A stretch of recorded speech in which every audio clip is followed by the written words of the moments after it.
Hi everyone, welcome to Always Coding. This is our weekly Hacky Hour. I'm Komal Devjani, a developer advocate with Always AI, and I'm joined today by Todd Glade, our model training product manager, and Lila Milani, she was also on the developer advocacy and software engineering team. Welcome everyone. So today's focus is identify a package at the doorstep. So this is the part 2 of our first Hacky Hour, which was last week, where we showed you how we train a model to identify a package at the doorstep. And today we're going to show a application that you can build using that model. So before we get started, I have a quick announcement. Next Tuesday at 10:30 a.m., we're going to be doing Hacky Hour trivia. So if this is your chance to really see if you've been paying attention, the last couple of months we've been doing Hacky Hours. So our questions can be anywhere from our blogs, our Hacky Hours, or any docs on the Always AI site. So take a look, study up if you want to, and the winner will get a $50 Amazon gift card. So just kind of help you along with your Christmas shopping. So with that out of the way, I'm going to show you how to get started with Always AI. And then we'll run a simple object detector. And then I'll hand it over to Todd to highlight his package identification application.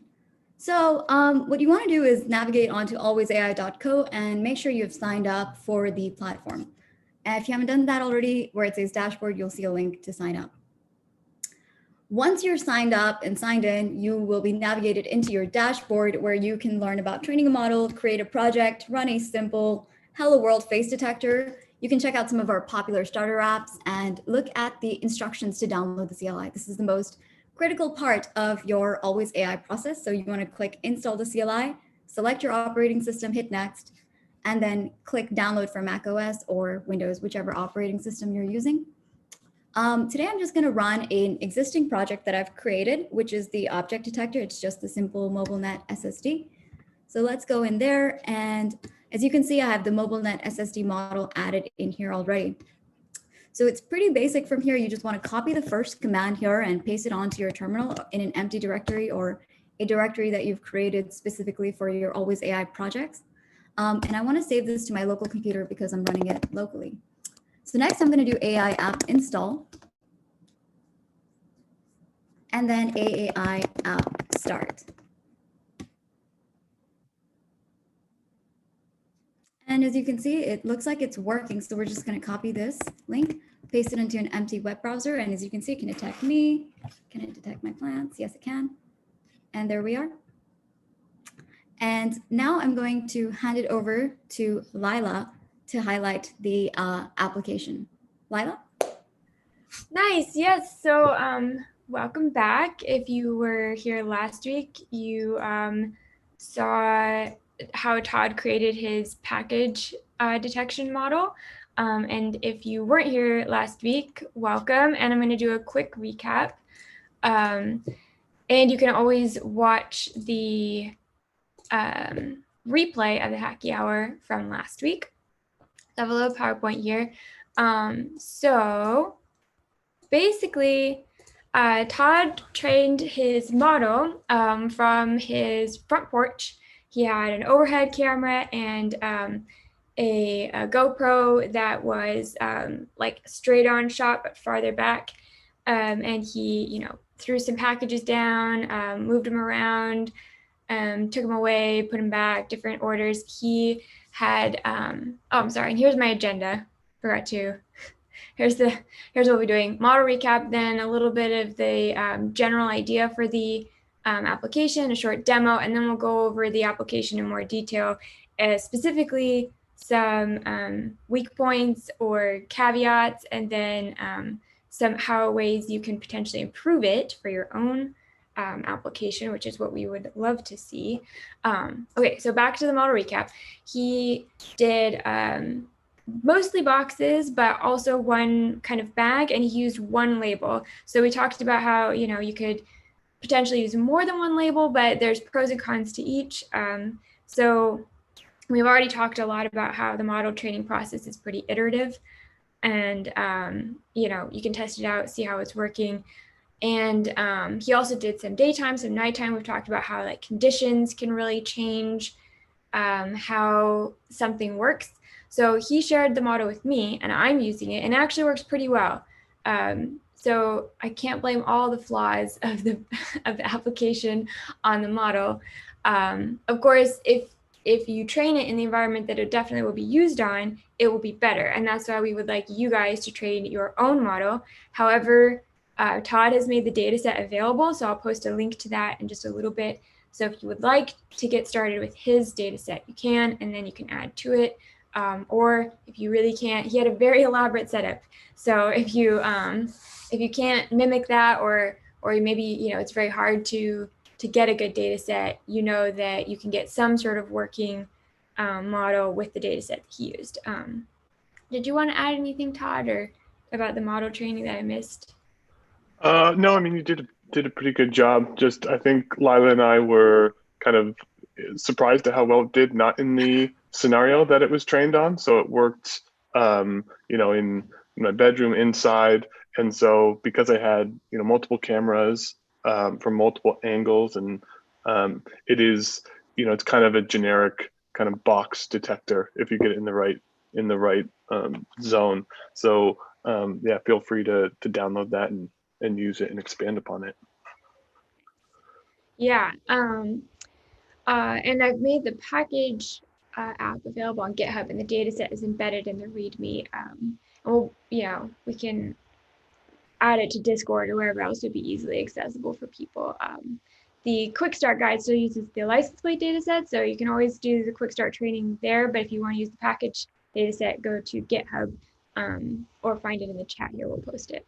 So for this package detection system is what I was calling it. I was thinking it's really kind of a state machine. And if you guys aren't familiar with that, I just wanted to go over what that kind of is. A state machine is a model, not a object detection model or a computer vision model, but a model of a system, something that describes how something works. That has states, like conditions, like right now I'm sitting. How would I get from sitting to another state, say standing? I would, straighten my legs. So the straighten my legs would be an action, some sort of thing that acts on me and it moves me into another state. So this package detection system is supposed to have this type of model where we have like a state like package not detected, or package detected, or person detected, person not detected. And different states will have different subsequent states based on certain actions. So to kind of help with that, this is a diagram I made that is sort of like a visual pseudocode of the app. We're in the starting position, and until we detect an exit event, we're going to do this iteratively over and over. Check for packages. Has the package count increased? Yes, then we're going to be waiting for a person. Has a person been detected? No. Then we're going to wait for a person. Keep waiting. Once a person's detected, then you have those actions we talked about in our little brainstorming. Take a snapshot, turn on a light, do a voice alert, and I'll go over that at the end. You can do lots of stuff with Always AI, which is kind of fun. But this Hacky Hour is more on like how do you build the app, not how do you add cool things into it, which we've already discussed in our past Hacky Hours. So Lila, there's some comments here saying nice flow diagram, but like just to highlight an example of a finite state machine, like a traffic light would be. Yes, that's a good one. Yeah, are there is everyone kind of comfortable with that definition? Are there any other examples people can think of?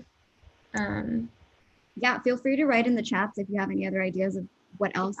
I'm not saying this is like perfect. This is just how I was trying to describe it. Maybe this isn't, the best example of a state machine. But and I think it's a pretty common thing in programming too, to have that sort of concept. It helps me think about it in any case. And it can kind of help you write your code. These are if-else conditional. So it's like, has this happened? Okay, how do I handle this now? What's the next step? And that's what happened when I was making this.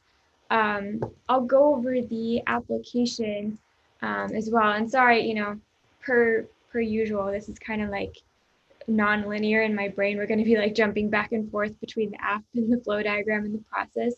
But as a, Speaking of jumping back and forth, Yeah.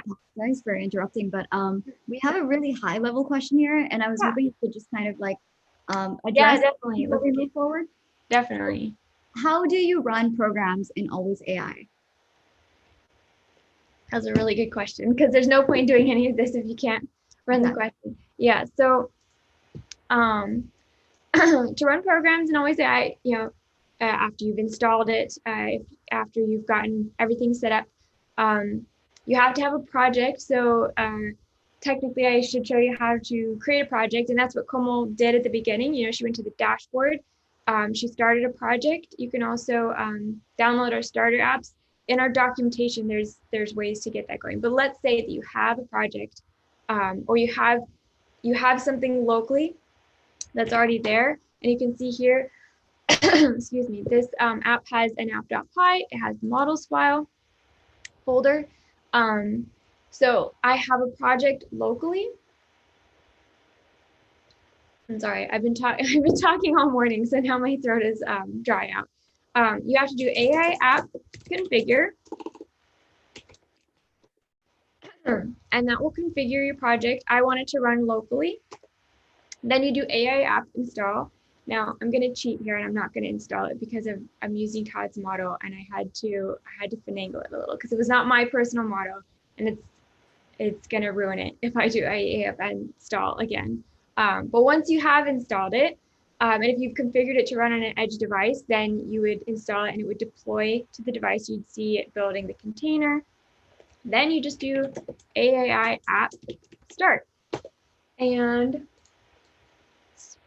spoiler alert, we see it running. There's the package detection. So let's just skip to the demo because it's here. You can see I have some stuff printed. It's detected package. Now it should detect person. Let's see. The box goes away. Oh, box, go away.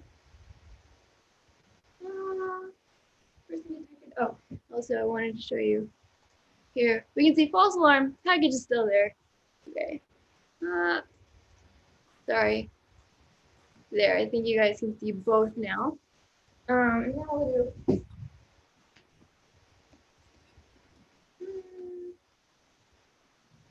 It's checking. Okay, it's like, okay, bad, packages are taken. Okay, so that's like the basic workflow here. And, in the interest of full disclosure, there might be some cases where, like if you're really quick and you pick up a package and you put a new one down, like you've swapped the packages, maybe it won't catch it. Or if you have one package right in front of another, and then you take away the first package, it'd be like, oh, the package is still there because it lined up perfectly. So if you had multiple camera angles, that would solve that case, but then you'd have to expand the app. So this is a very basic app. Basic in the sense of, it's not production quality, yet it doesn't take into consideration multiple camera angles or, like really fine-grained control over like when a person arrives and whatnot. But I think it gives you a pretty good starting point to build on it. And you should test it thoroughly in the condition that you're expecting to use it. So I didn't test it probably how somebody would use it, which is like, maybe at a high angle, looking down on my front porch. I'm using it in my office, and it is nice that it actually works in my office, like Todd said. Like it's a pretty good model. But the application is, a horse of a different color. Like you'll have to work with it as well. So I want to go over some of the stuff that I encountered when making the application, and like some caveats that I found, and debugging. But are there any questions right now that we should go over? No questions yet. Okay, nice. So this was my first pass at my little state diagram. So you can see, check for packages. Has a package been removed? Has the package count decreased? Send an alert. And the first time I did this, what I did was I just did count of package. And that doesn't really work when you think about, okay, what if what if someone swaps the packages or something? The package, you can't tell that a package is the same package. It's now a different package as if you're just using count. So we need some way, and Todd described this well, object permanence, of modeling object permanence in our app. And to be fair, this app does not do a great job of that. It's using a Sentry tracker, which I'm going to go over a little bit. Steve Batos, I think, is on this call, and I don't want to like put him in the hot seat, but he knows a little bit more about that concept in terms of person re-identification. Package re-identification might be a little weirder, you know, I don't know how many distinguishing features each package has, but this is not up to that level where you can re-identify the same package. So this app will be tricked if you know, if you swap a package, or if you're very tricky about how you place it. But maybe you could get around that with some programming about, you know, using the bounding boxes themselves in a more efficient way than I did, which I'll show. But if Steve wants to say anything, he should definitely jump in. Otherwise, I can just move on. He mentioned that he's here, so Steve, you're welcome to chime in at any point. Can you guys hear me? I'm not sure if I'm able to talk or not. Oh, okay, cool. Yeah, no, nothing to add as of right now. Just wanted to make my presence known. Yes, yes. Yeah. So this is you'll see in this app that it tries to do a little bit of this re-ID in terms of like bounding boxes, but it's really just object tracking, and it doesn't do a fantastic job. But the concept's there, and that's what I wanted to highlight, that, you know, something like that is necessary for figuring out if a package is moved or removed, etc. So the first pass of the state diagram, I probably didn't even put in here because that just used a count as the count different. But now we have to say, has it increased or has it decreased, and go from there. Then when I asked Todd to kind of like work with me on the app and see like what is happening, we realized that if somebody stood in front of the packages but didn't take them, but then they moved, it would think that the packages had been removed and replaced. How could we kind of give it like a buffer to say like, oh, I'm going to wait and see if something's happened and then check again. So we added this pending state. So if something is pending, it's going to loop again for 5 seconds. And then once the timer expires, it's going to check, okay, have the boxes changed, the bounding boxes, have they changed enough to qualify like, no, something fishy happened here and I'm going to actually send an alert. And that prevents alerts from getting sent all the time. But, you know, it still isn't probably 100% foolproof, where you could still mess it up. So any questions about this diagram? Pretty much we're going to check for packages. Once we found a package, we're going to start looking for people. And then if a person's there, we're going to take a snapshot, or, you know, just alert the system that a person has arrived. That way, I wanted to put the state in there so that people could then do whatever they wanted after it. I don't send alerts or take images in this app, but the if statement is there, so you can put that functionality in wherever you want it. If the count has decreased, now we're going to move into the pending state. And if pending is still true when the timer expires, we're going to check those bounding boxes. And if they've moved enough, then we're going to send the alert and restart the loop as regular. Otherwise, we're just going to be like, oh, okay, we're fine. Restart the loop, just waiting for more events, not sending any alerts, not doing anything extra. Any questions at that point? No questions, but you know, if anyone does have questions, use the Q&A button, raise your hand. We'll take a break and the questions. Yeah, definitely. So there's where the demo was going to be. We've done the demo. We can do it again later. So as I was building and testing this, there was that case of, okay, what if a person picks it up and leaves another? Can we tell that the box not the package box, but the bounding box is different. So I used our centroid tracker. So let's take a look at our docs. And so let's see. So the centroid tracker is a pretty, there it is.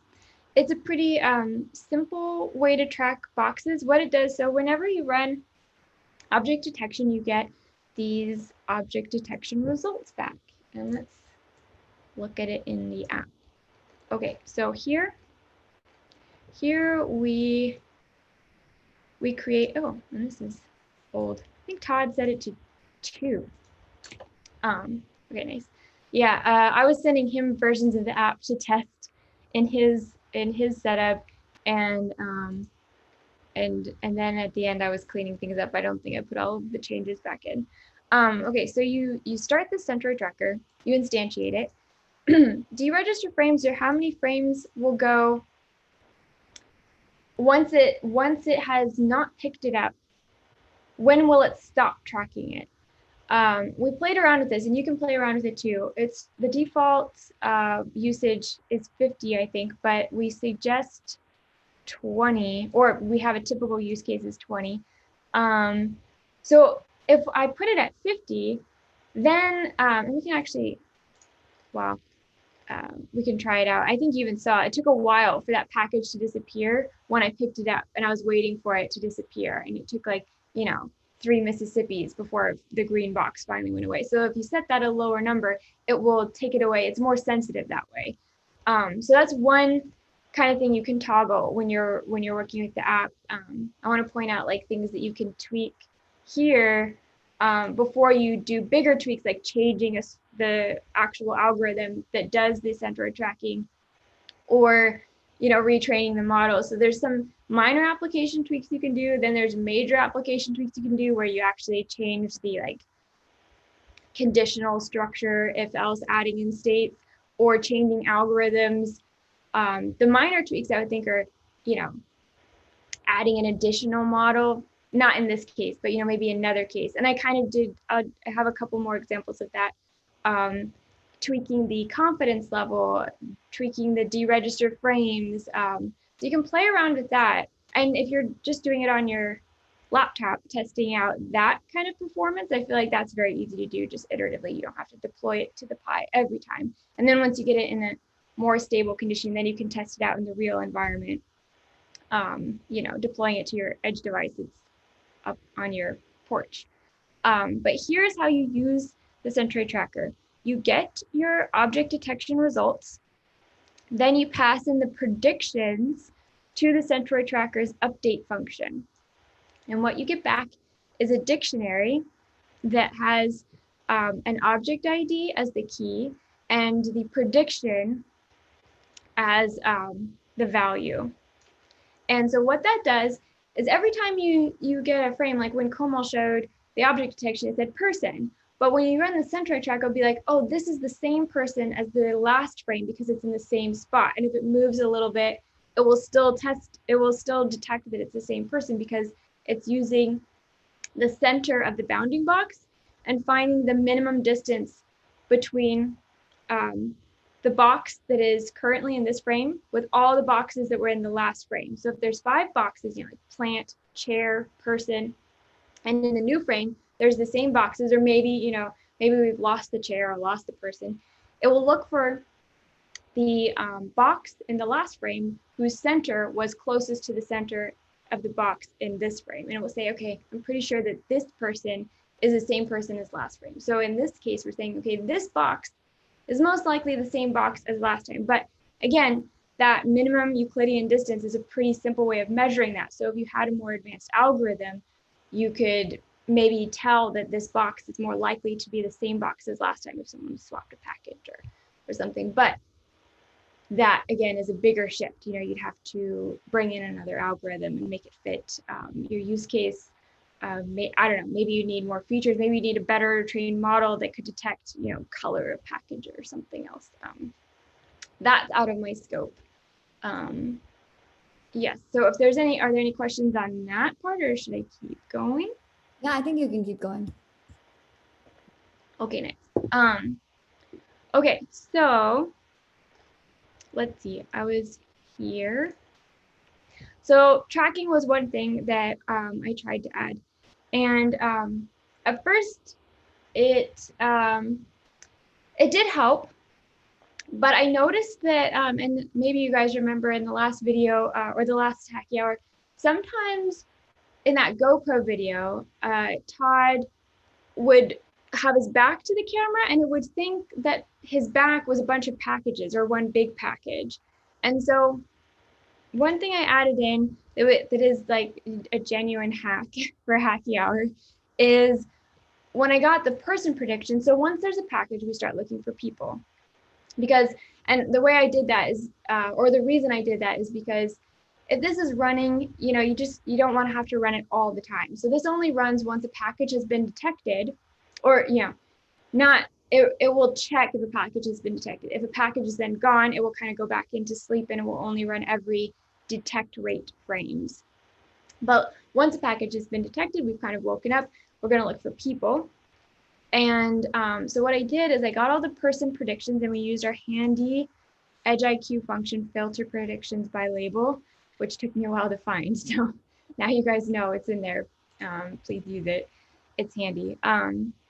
Then I set the package manager. This is my little package manager. I'll go over that in just a little bit to say, hey, I found a person and these are the predictions. And then what I did is I removed package results that overlapped with person results by a certain amount. And I'll show how we do that in just a little bit. But the idea I was thinking there is like, okay, I could train the model more.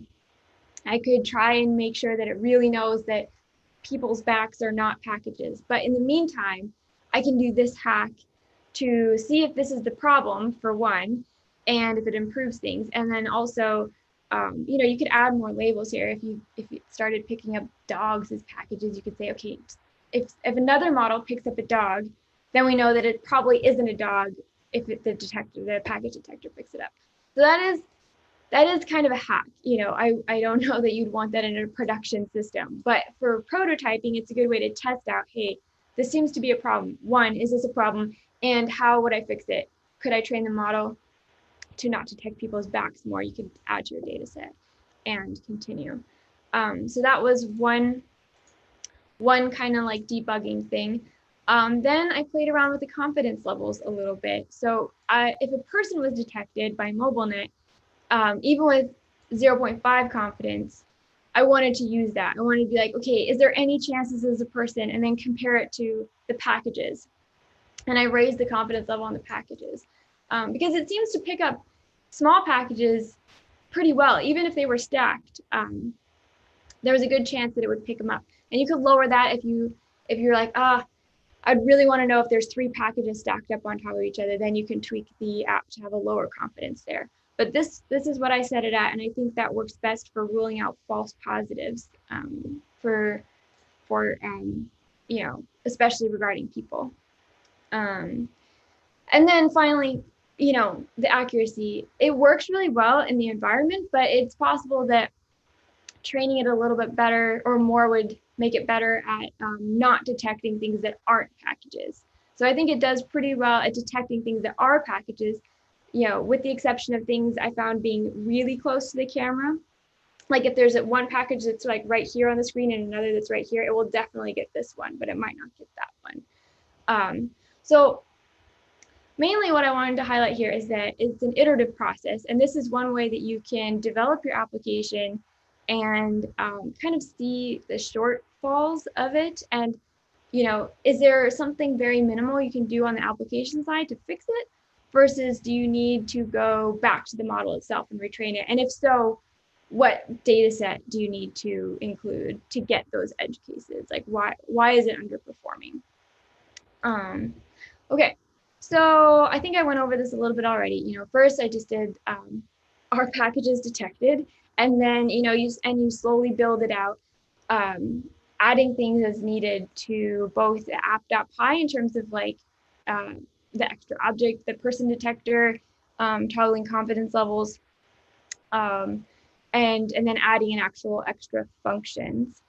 So let's go over the package monitor itself. So that was pretty much it for app.py. It checks if there's a package, then it checks if there's a person, removes possibly, probably wrong package detections. Then it marks up the image, and then it gets the action that was returned by the action function. And this action function is something that you could alter if you wanted to have more fancy actions, you know, Twilio, image capture, that kind of stuff. Okay, so this is the package monitor class. And I put it in a separate class, so then you can just, you know, create your package monitor here and call the necessary functions. Previous packages, current packages, this will help us detect if a package, the actual packages has increased or decreased because they have the unique object IDs. So let's say before, if there was one package and then someone took it away and put it back, the package count wouldn't have changed. We wouldn't be able to detect that. But if the tracker notices that now it's package 1 instead of package 0, this will enable us to tell that that happened. And there's the caveat that maybe it just dropped the package, you know, and it is the same package, but anyways, we'll get to that a little later. That's one area that still probably needs a little bit of work. Person detected is just a Boolean. These are used to just say which are the packages that have been removed or added. Pending is that state that I added in to check for false alarms. And then the timer, you set that when you set pending. And then the ROIs, there might be a more elegant way to do this, but this is just, it's like previous packages, except previous packages can be empty if there were no detections last time.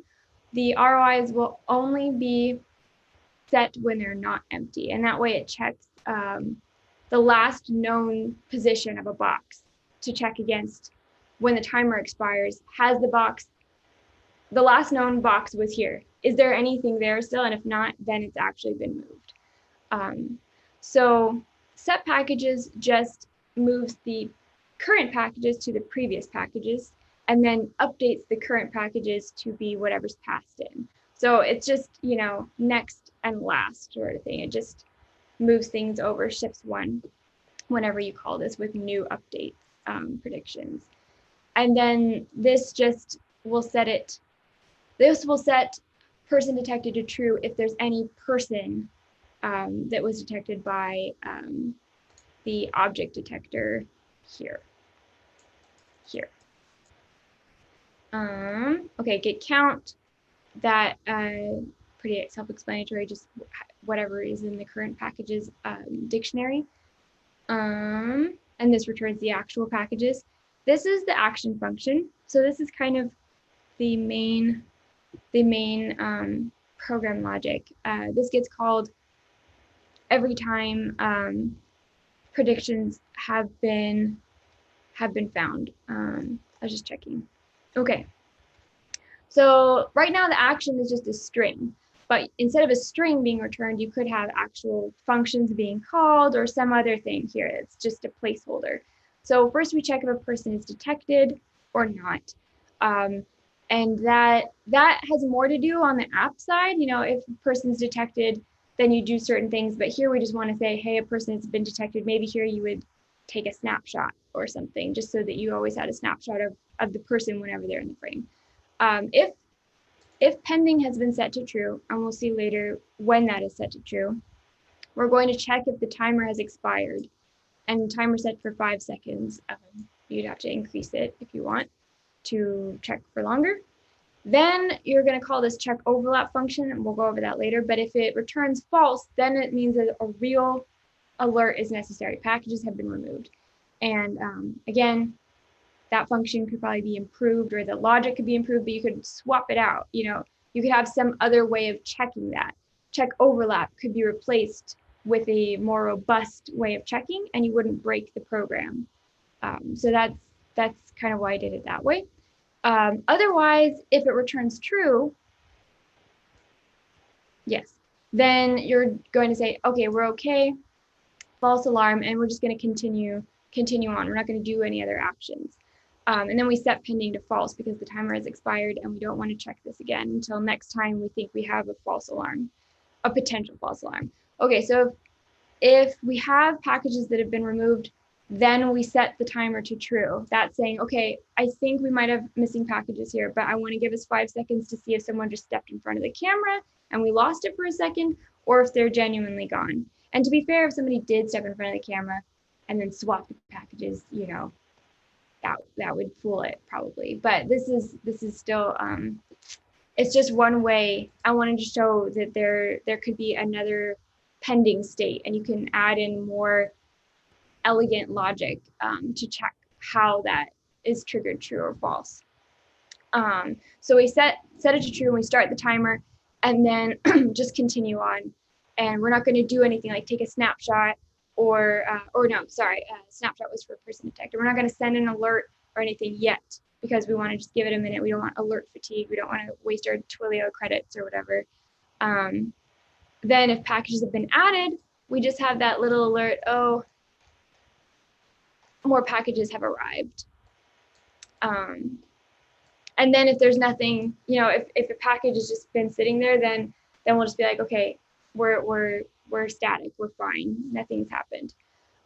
So the check overlap looks through all the old non-empty predictions, and it says it uses this compute overlap function we have in always the Edge IQ API, and it says, are there a 0.9% overlap between this old last known box and my new current box? So that's pretty high. You could set it lower if you wanted to make sure, you know, a box wiggled. You could set it higher if you want to make sure it didn't move at all. But so that's one tweak you could do. You could also change the whole function to be a more robust way of checking to see, you know, if the oldest known box is current to the new box or something else. You know, it doesn't have to use object tracking. But the idea here is that you can replace this function with another function if you want, and it will still do the same program logic. Check for updates just makes those packages added, packages removed list by comparing the dictionary keys that is returned from the Centroid tracker. So those object 1, object 2, object 3. If we have object 1 and object 2 in the first list, previous current packages, and then we have in previous packages, package 0, package 1, the packages removed will say package 0, and the packages added will say package 2. So we know that there's been some change between those actual object IDs. Not in both cases, there were 2 packages, 0 and 1, and then 1 and 2. But this way you can tell that the actual packages themselves changed. Again, that's dependent on the Centroid tracking algorithm, and there's probably a better way to do that, but that's the notion, is some sort of way of telling that this object is the same object as I saw last time. And this just is a Boolean to say that, to set that we've seen a package, package detected. Okay, and then this is the function to remove conflicting bounding boxes. If a package bounding box looks almost identical to a person bounding box, don't consider that bounding box for the package. It probably isn't a real package. So we use that compute overlap function again, which just compares the 2 bounding boxes, this box, person box, and package.box. And package and person are a prediction object.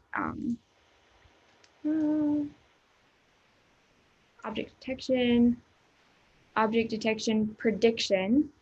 So when you call prediction dot box, you get the box. You can do index, label, confidence. So it just compares 2 boxes, and if they overlap more than 0.06 or 0.6, then we're going to remove that. And then we only keep the ones that were not in that removed package list. How are we doing? Are we doing okay? Well, okay, so there's a couple of questions here. The first one is, what is stored in the dictionary? And I think you just pulled up the docs, or Yes, yeah, the docs. They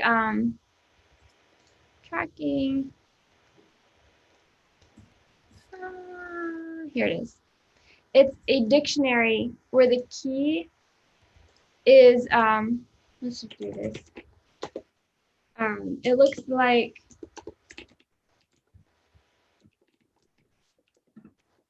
um, like object one,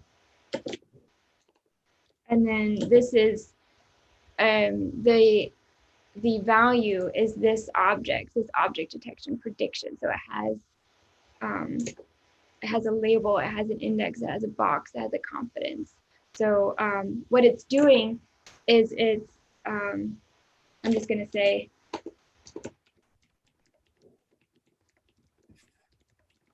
this is not real. It does not look like this, but I don't want to go into my virtual environment and then have to instantiate the detector and the center tracker and then read in like 5 frames to show it. I just want to do this. We definitely can, but I just want to show you a quick way of describing it. So the next one would be object 2 and its results.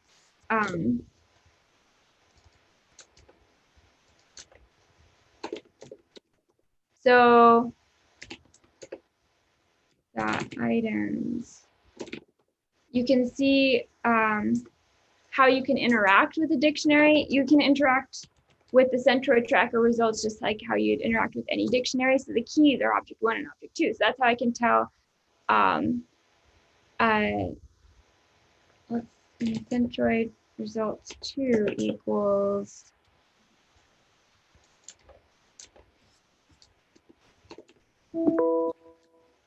three and 3.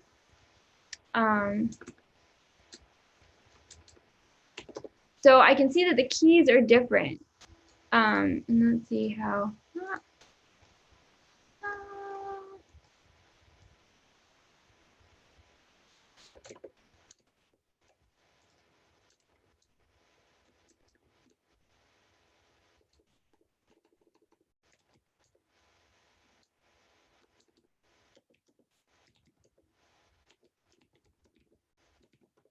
Okay, so we can see that the difference between the two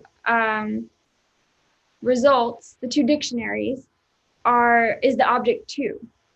So that's kind of how I was able to tell if the individual packages have changed, is because the Centroid tracker has said these are different objects based on their bounding boxes. And that might not necessarily be true in actuality. Maybe it just dropped it. Maybe it lost it for just a brief second. And then because we have this,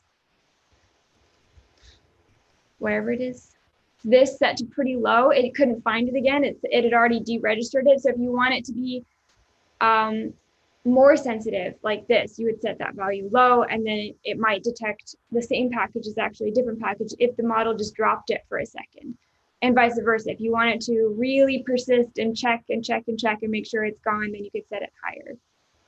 Did that clear that up a little, or are there follow-ups?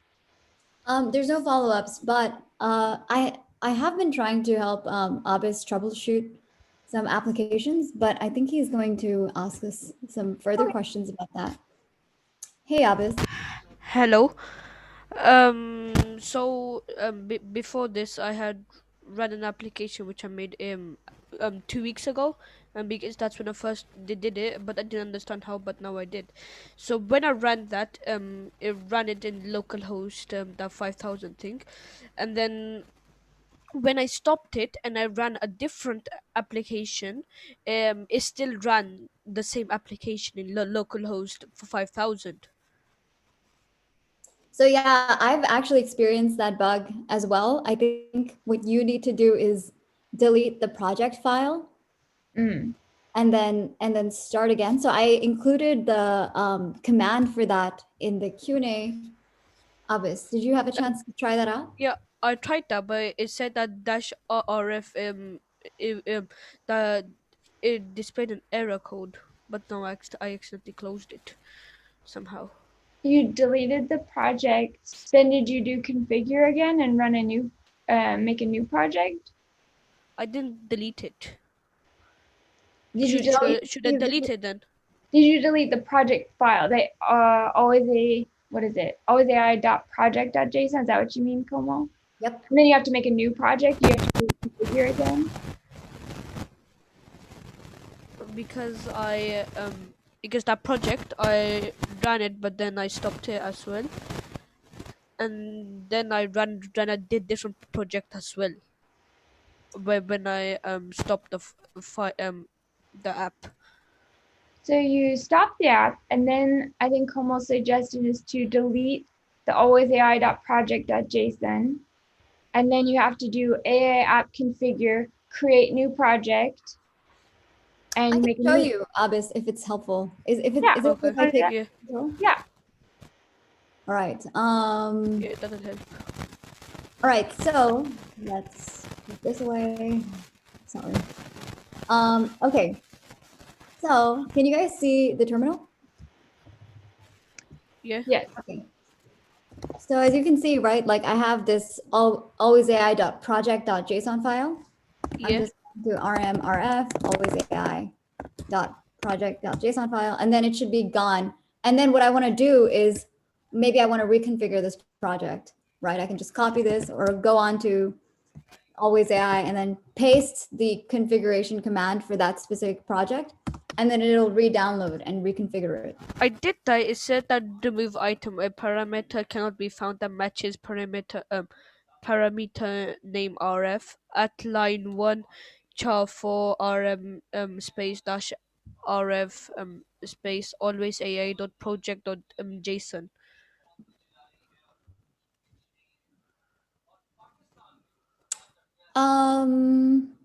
Do you see this file when you write out ls? Do you see this alwaysai.project.json file?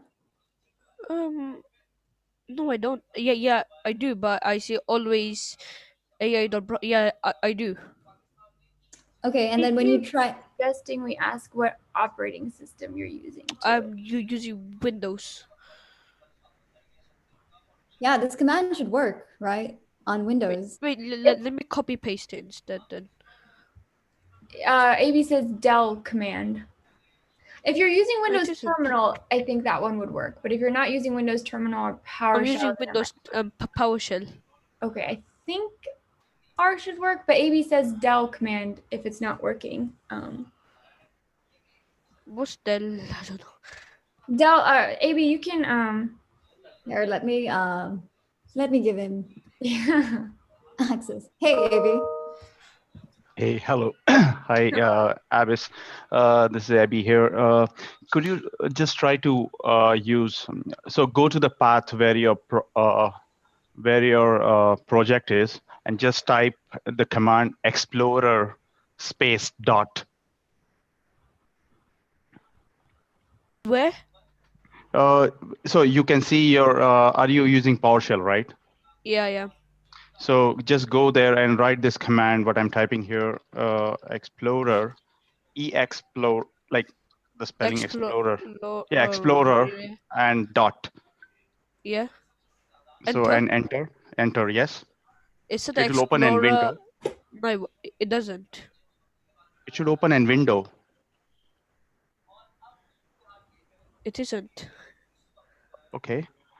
Komal, can we see his screen? Like, can he share his screen? Oh, okay. Now it did. Okay. Okay, yeah. And then you see an open Oh, window yeah. there, right? And I just see go dot there, always select AI. that file. Yeah, just go to that file, select that file, and press your delete key on your keyboard. Okay. Done. Wait. Okay, did it delete it? Is that deleting it? Okay, just press S and let it go to recycle bin. Well, do I need to empty the recycling bin as well or no? No, that's fine. Just go to Always AI portal now. Okay. And go to your project Yes. Hold on. and Yeah. get the configuration command when you select your project. So it will be Always Yeah. AI I configure got it. and some, Yeah, I and got copy it. paste in, go back to your PowerShell Yeah, and I copy and pasted it and and enter. paste it there, and just run the just press enter. Um, Sorry for the background noise if you are hearing it. There's some movies we going can't on hear here. anything. Sorry. I can't hear anything in the background.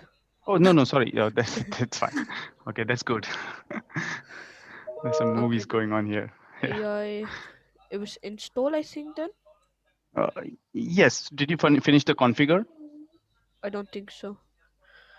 Did you Okay. configure the model?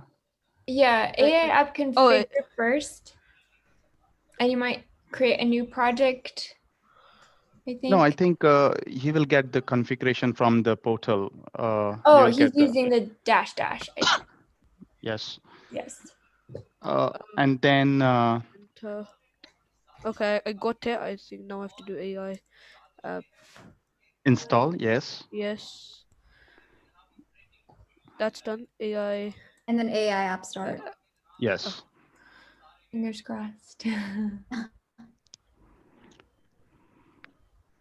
The first step is always the difficult step, and once you take this step, and then you'll fly. Yeah, that's a good point.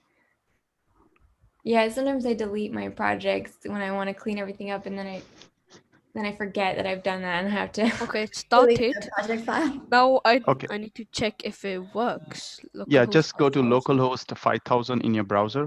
Do No. you see that? No. Do you see localhost? Yeah, I do. Do you see? Yeah, Do you see that? it opens it. Before that, I made you. I forgot. Wait, let me just check. But what was it called?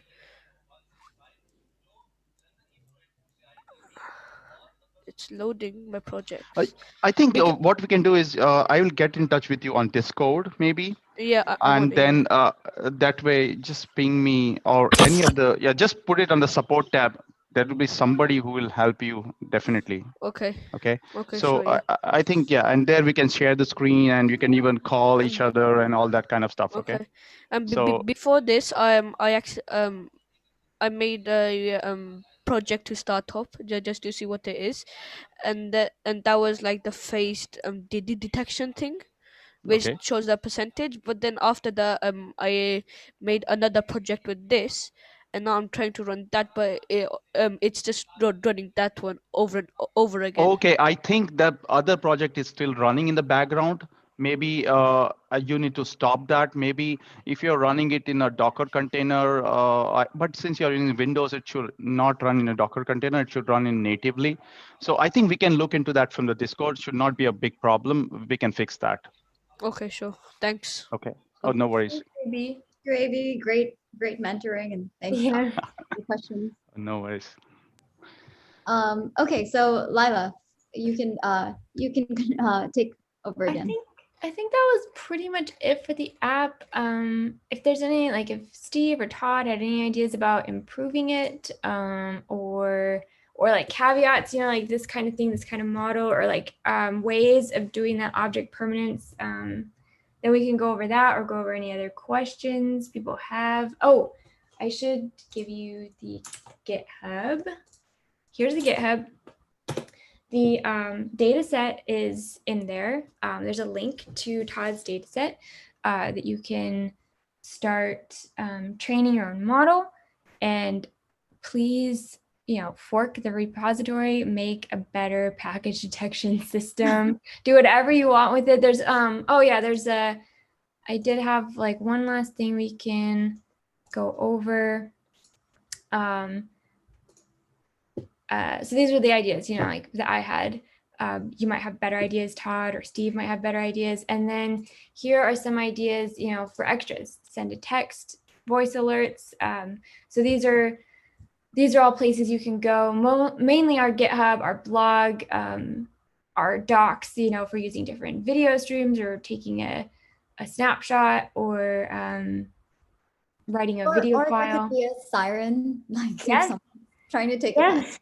Yeah, exactly. Yeah, you can make any audio file. The gesture control app has some instructions on making audio files and adding them in to your application. It can get a little tricky with like Docker containers and different OSs, so you have to find the right library that will work for your system. But I don't know if you guys have any ideas or any other questions in the last couple of minutes you want to ask or give to others. And then, please tag us on Discord, on any of our channels with your app, and we will be happy to either have you on here to talk about your app and the improvements you made. Feel free to use whatever I've done in the package detection system as a starting point, or not. If you want to use it as a cautionary tale, that's fine too.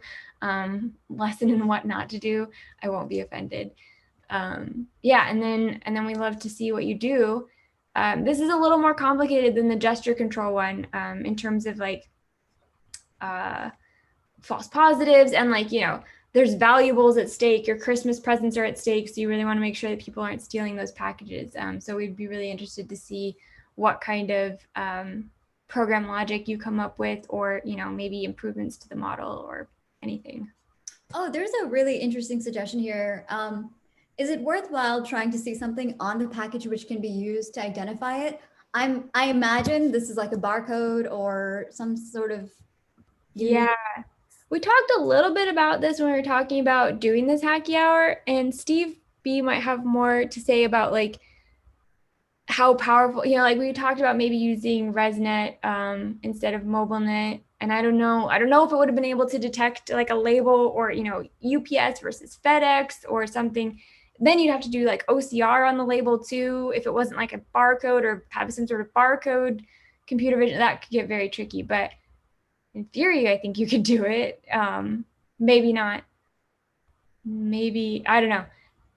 I don't know about that, but I know in theory you could do it, and that probably would work better. But practically, I don't know if it would work. Yeah, it would be interesting to see the results of something like that. I would assume that the image would need to be pretty high res too if you're trying to pick up fine detail on the box, but it's certainly something that's worth a try if anyone's interested. Yeah, maybe a really high quality camera. Maybe the model would have to be pretty big then too. I don't know. That's out of my area. Mm-hmm. Yeah.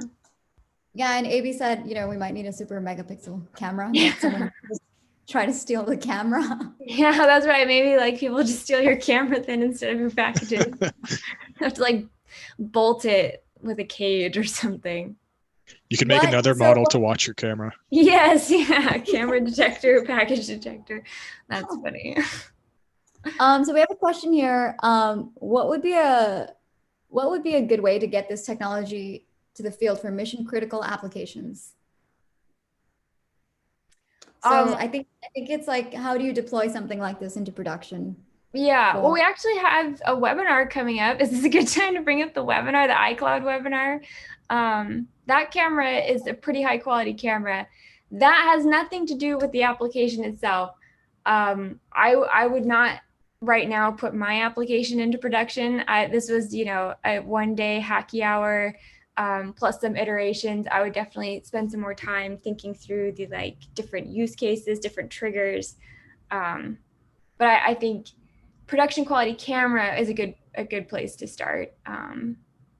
And then, that's what Always AI does best, deploying it to those edge devices. And the application is on you. You have to build the application to do a high quality, program logic. But in terms of camera, in terms of deployment, I think the iCloud plus Always AI would be a good starting point. Yeah, that's actually a good location for the plug for the webinar. We're going to host a webinar on the 6th of January, so look out for an email for that. And a plug for AB. What was that? And a good plug for an AB. Yes, and a plug for AB. So our very own AB is going to be demonstrating an application using the iCloud camera and Always AI. So definitely look out for emails for that. Still ironing out some final details, but that should be published pretty soon. Also a good opportunity for me to plug for our next Hacky Hour, which is on Tuesday, not on Thursday, because Thursday is the 24th and we've canceled Hacky Hour for that day. So next Tuesday, Hacky Hour trivia, join us for a chance to win a $50 gift card and see just how much you've learned in these last couple months joining Hacky Hour every week. So with that said, I think class is adjourned Yeah. for the rest of the day. But definitely join us at Hacky Hour. Definitely join us at Hacky Hour next week. And Abis, we're happy to help you out on Discord. Just join us on there and write out your questions, and we'll be happy to help you. Okay, all right. Thank you, Lila, for a great demo, and thank you, Todd, for joining. Thanks, Steve, for your input, and we'll see you guys next Tuesday. Bye, everyone.